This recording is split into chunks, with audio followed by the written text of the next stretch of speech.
It's good to see you all. And Theo, thank you for today's invitation. Microphone. Is that what you're saying to me? Oh, okay.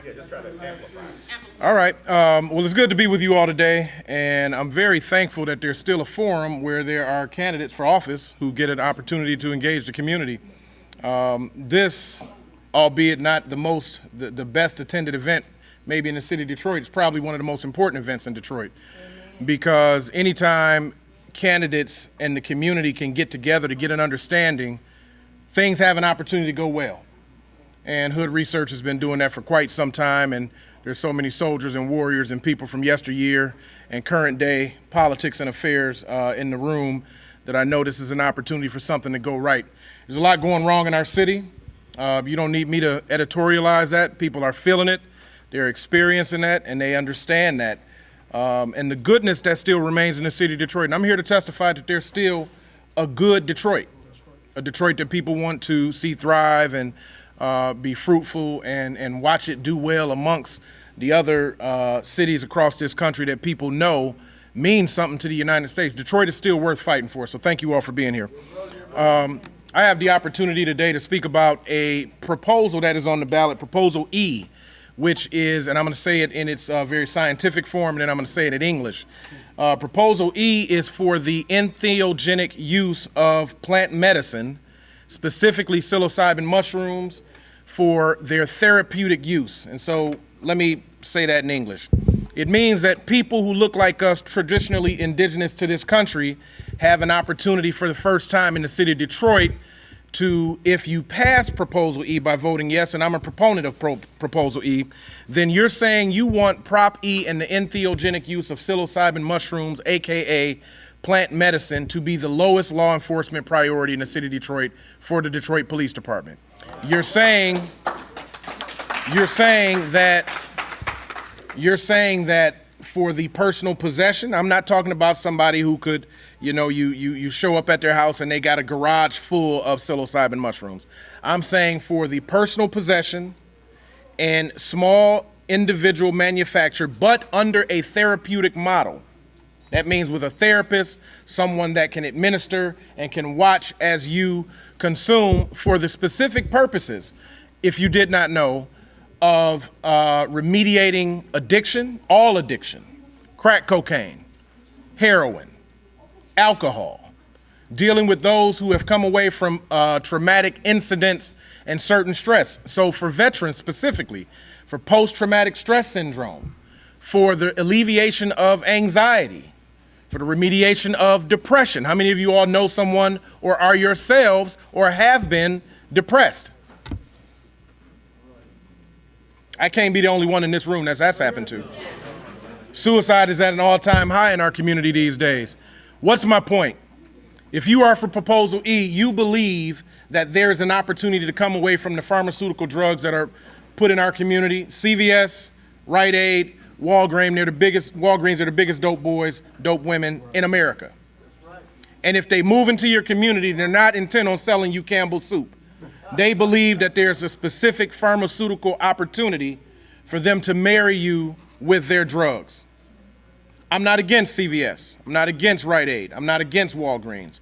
But I am for your ability to manage for yourself a particular natural, non-habit forming opportunity for you to come away from some of the worst things that are happening in our community. And this proposal is put forward by a gentleman who looks just like you and me. His name is Robert Shoemake. He came to me, he talked about it, and I didn't understand it. I really didn't. But as is traditional, I did my deep dive. I started looking all across the country and frankly across the world.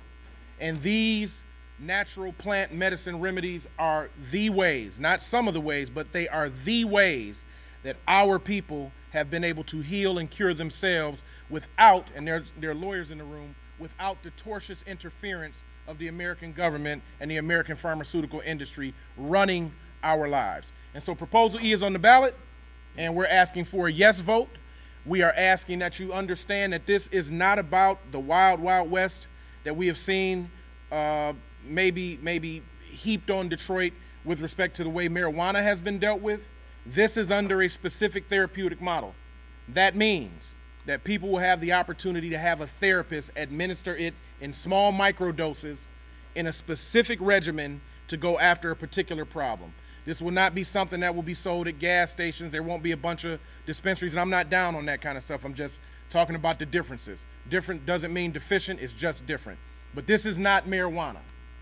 This is plant medicine that is absolutely going to be looked after under a therapeutic model. So we're asking for your yes support, your yes vote, and to tell all your family and friends to do exactly the same.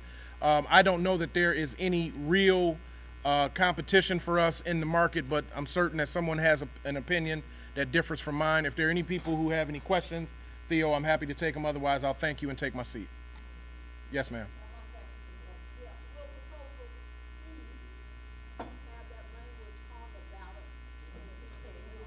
Yes.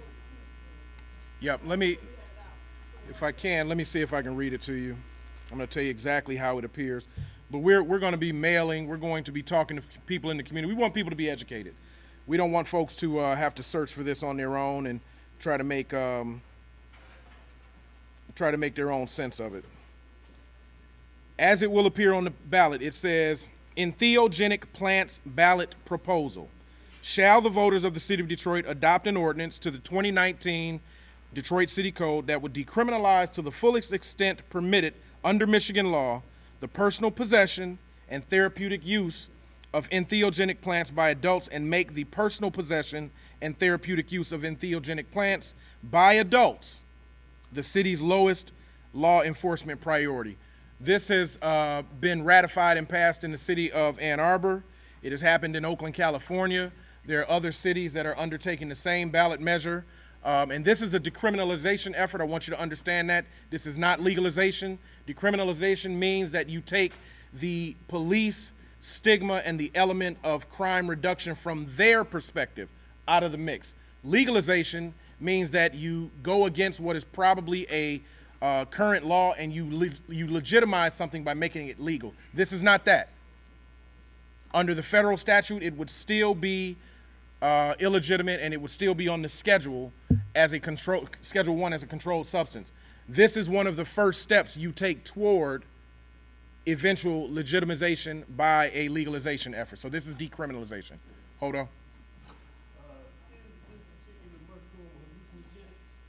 It is a hallucinogenic in its natural state, but as a in a microdose scenario, it is not a hallucinogenic that ever becomes addictive, and even in its traditional hallucinogenic state, it has a non-addictive quality. So this is not something that you can overconsume and that kind of thing. And people who have utilized mushrooms for years, for centuries, will all testify to the fact that, albeit a hallucinogenic, it is not dangerous in its hallucinogenic form.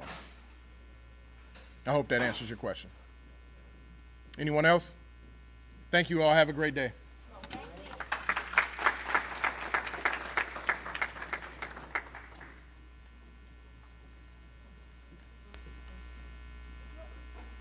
All right.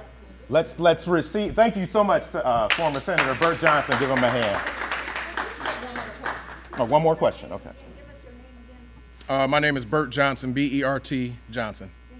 You're welcome. Thank you.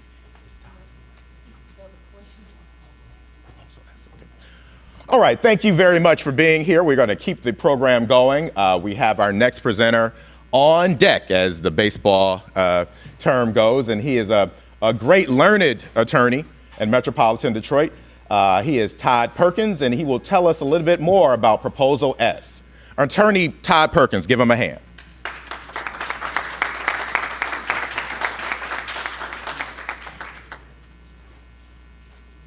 Thank you. Good afternoon. God is good, isn't he? We are the most spiritual people, but seem to be the most persecuted people, right? And I find this out in this battle that we have for reparations. We even fight against ourselves for something that we should be entitled to. And it was just a little bit of backstory. How I got involved in reparations was, even though I was a history major in college and went to a pretty decent school, you never talked about that and that wasn't fed to us. And this conversation came to me from, everybody knows Keith Williams, who's at the Democratic Black Caucus, and Alexis Ramsey, one of his vice chairs. They were talking about Evanston, Illinois, and that it's a reality there. Something that I thought was at one point in time fanciful and just, well, fantasy, could be a reality here. So when they brought that issue to us, recognizing, tacking this not from H.R. 40, which was John Conyers' dream, and living it, but to do it on a local level. Why not us control our own environment? Although this is a majority black city, we're still not in control. But yet we're the ones who vote, and we're the ones who should vote. I guarantee you all the people in here are gonna vote. So if nothing else, this carrying this message to you so that you can carry it to others is the way that we have to bring the message, although we do have a mailer coming out. So what you have is a situation in which we recognize in the city of Detroit, you'll have to, in order for our major theme and our major goal is to do things on our own. That's the only way we get things done, and that we own our own. And as a history major, I have my own beliefs about the civil rights movement. It was more economic than it was equality. They just wanted our economy to be infused into their economy so that they could continue to disenfranchise us, give us a check. And look what's happened. Now, where we were a predominantly, well, I won't say predominantly, where we had all black businesses when I grew up in the 70s, look at us now. We're employees. And jobs aren't bad. But we do want to have that aspect of our society revived. So reparations. What is reparations? It's repair. It's nothing more than repair. And if no one knows, every sector of society, cultural, racial, other than African Americans, have been in America have been given reparations. The reluctance to, my belief is the reluctance to give us reparations is that it will be an acknowledgement by white America that we've been done wrong. I don't think that anyone can disagree with that, but they want to say, well, I wasn't a slave. My parents weren't slave owners. I'm not a slave owner, nor were my grandparents. But the ball started rolling back then, and we never got a chance to catch up. We've never even had an opportunity to get square. And if you listen to the former vice president, he says that systemic discrimination doesn't exist now. So we all know that's not the case. You know, that's the reason why when you fill out an application and you got a daughter named Tamika, she's less likely to get a call back than somebody named Mary. So those are the insidious ways in which it still permeates.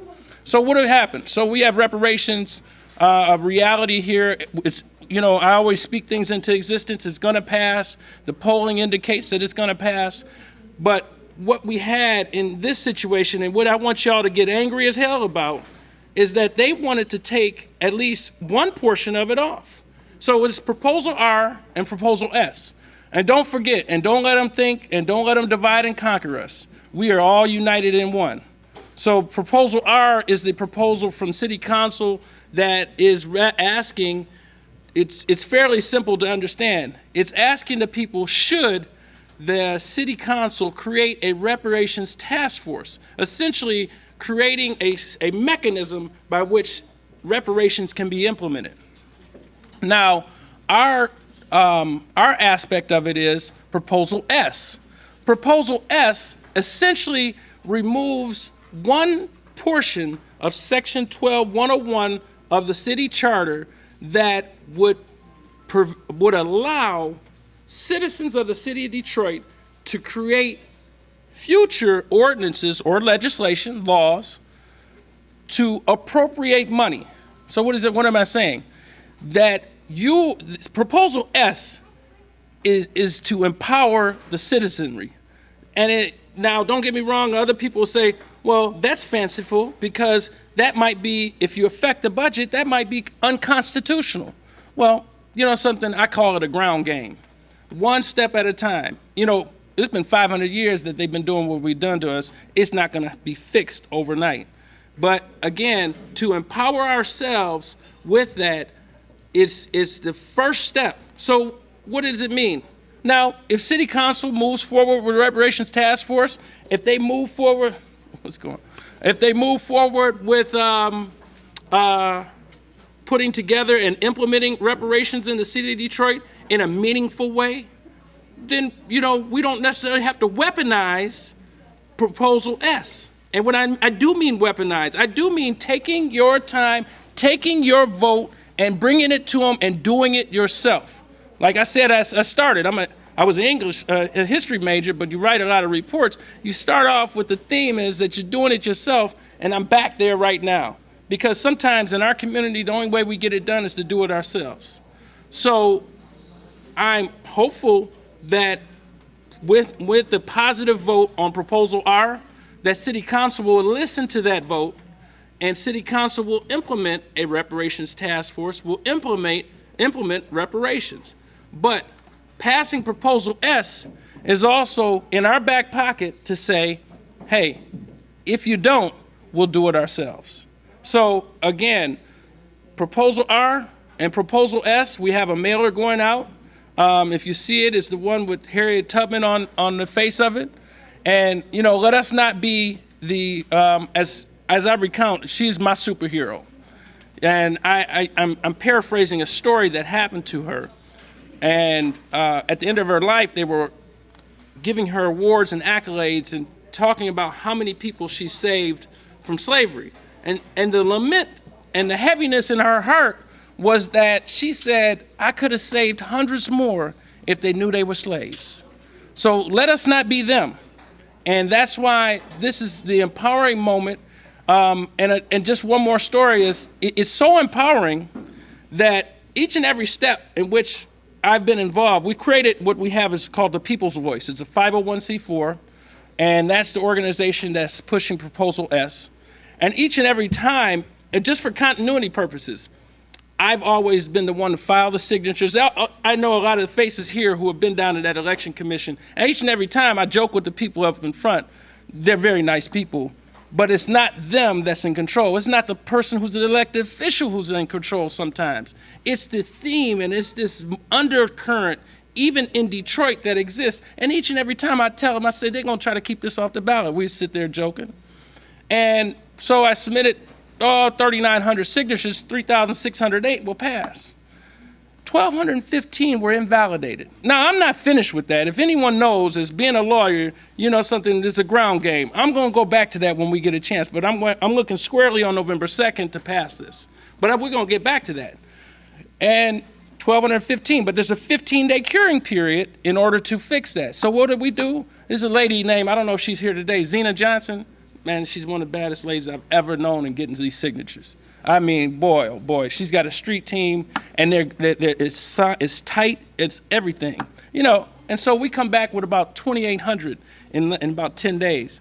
So they didn't even count the total amount. They just said, you got enough, because we sent them in incrementally. They said, you got enough, that's 3,751, you got enough. I said, no, I want you to count them all. Well, we haven't gotten back to that, but they understand I'm gonna come back to that. So then it goes to City Council once I had the sufficient number of signatures. And remember this name, Gina Avery Walker. Gina Avery Walker is the individual who signed and said my signatures were valid. So different than a candidate petition is a referendum petition. A referendum petition requires an affidavit. So if anybody's ever filled out a candidate petition, they got to sign that circulator thing. A referendum has to also have an affidavit, meaning that person also has to have a signed name and notarized. That's on the back of our form. So that individual validated our signatures, which caused us to be able to move forward. At some point in time, the Election Commission decided to take this off the ballot and vote no to put it on the ballot. Now, we're not going to accept that, right? We've been told no all our lives, but it's important for us, whether we win or lose, is to fight. So the letter says legally not sufficient. How am I supposed to fight that? So I had to order the minutes. So they waited 6 days, and if anyone knows anything about elections, they move quickly. And you wait 6 days is a lifetime in elections. So they notified me 6 days later through an email. So it took me another day or two to get the minutes. When I got the minutes, I recognized they hadn't read the ballot. They're taking somebody else's information. Maybe I'm giving them the benefit of the doubt. And they're saying they don't understand what I'm asking for, but yet I know if it wins, I know what's going to happen. That's incongruent as I've ever heard. This doesn't make sense. So we filed a lawsuit on August 27th. All right, I got time, Ken. August 27th. And what happened, September 10th, we're in court, and I get this affidavit from Gina Avery Walker, who validated these signatures, who said our petitions were only 1 page. Yet, when Judge Kenny brought those signatures down after we had this contested hearing, all 600 of them had 2 pages. And again, that's not over with either. But again, Judge Kenny did the right thing. We're on the ballot. Look for it. Proposal S, Proposal R. We are combined in one in bringing reparations to the city of Detroit. Thank you. Yeah, RS. Thank you so much, Attorney Perkins. We'll take up to 2 questions. If you have a question for Attorney Perkins at this time. Not a question. Brother Adams. So the technical amendment to the charter to allow for citizens or authorize council to appropriate based on what proposal R said. Now the brother's a lawyer, right? So yeah, he's spoken the law. Now, yes, it is because we don't appropriate money.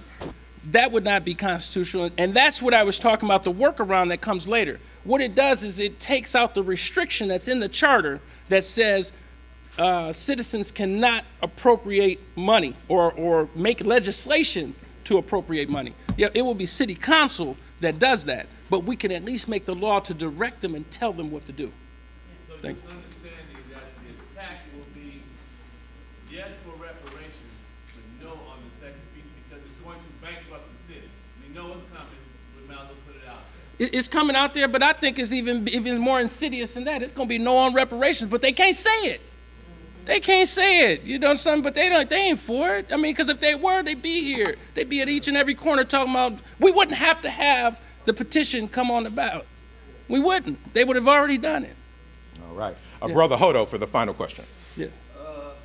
Thank you, Brother Adams. I know you were talking about getting money, but is it a piece in here for acquisition of land?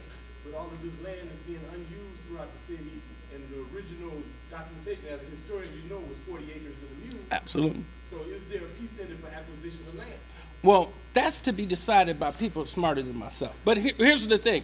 You have like opportunities that are coming. If you get rid of I-375, that was an area that was black bottom, why do we not get preferential treatment in land in that area, in that prime piece of property? Absolutely. This is to create a momentous effect, not only here, but across the country. So that, you know, to answer your question, absolutely we should have an opportunity to share in land that we have been taken, that's been taken from us. All right, let's hear it again for Brother Todd Perkins. Thank you.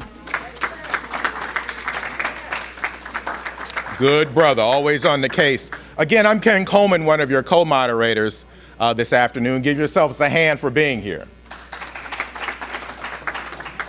I just wanted to take a point of personal privilege before we get started in the meat of today's conversation about the Board of Police Commissioners, and just say that I'm very honored to be here as a co-moderator. I was a very young talk show producer in the early 90s when Theo Broughton and Brother Reggie Turner were regular callers, certainly activists in the community, but they were regular callers to WQBH radio and all the WCHB, the whole Detroit Talk Radio family. And Reggie Crawford, pardon me. I remember being a young guy and learning so much from Theo and Reggie, and remembering talking to Theo after one of the talk shows. We talked sometimes, Theo, for a half hour, an hour after the show. And Theo said, I'm going to start an organization.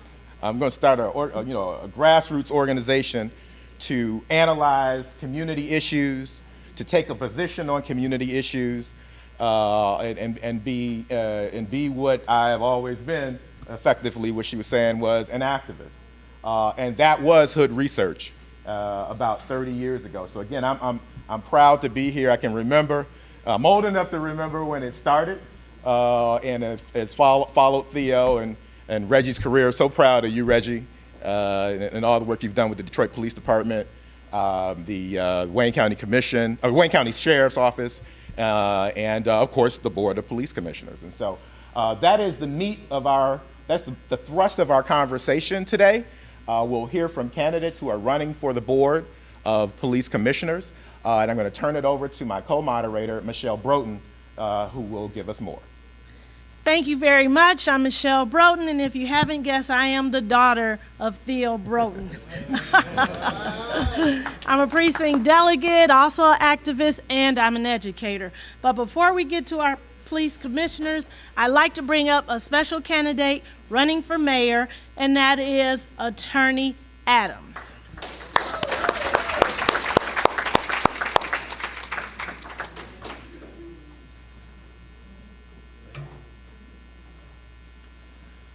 Thank you, Michelle. Thank you, Theo. Thank you, Hood Research. I'm not going to be long because you come here to see candidates actually debate issues in our community. You know, I think it's incumbent upon us to understand that the possibility of having a debate is to allow people to understand and hear what candidates actually have to say and have to defend their platforms. And when you have a candidate who so high-handedly refuses to debate and hide behind lies, he talks about speech. I call it lie speech, because if you look at the justification of what he said, why he would not debate, it's a single tweet relating to how blacks are having a hard time buying land in the city of Detroit. And so this debate today is about transparency. It's about how we police ourselves, how we really transform our community, of how we can police ourselves and do things in a much more positive manner. And so I thank Hood Research for having the guts and these candidates for showing up, because they didn't have to show up to debate the issues that are impacting their lives. It's all about transparency. It's all about getting to the truth. We have a truth in our city that we all understand, that there is a high level of high-handedness. There's a high level of arrogance. There is a high level of disrespect for the voters in this community. There's a lot of money passing hands, people getting paid off, and we're going to call it out see it for what it is, because if we're going to really move our community forward, we have to be about the business of informing people on how to protect their rights. And so thank you, Michelle. Thank you, Hood Research, for allowing me the opportunity, and thank these candidates for having the courage, not being cowards, not being scared, to come forward to put the ideas forward to the community. Thank you very much.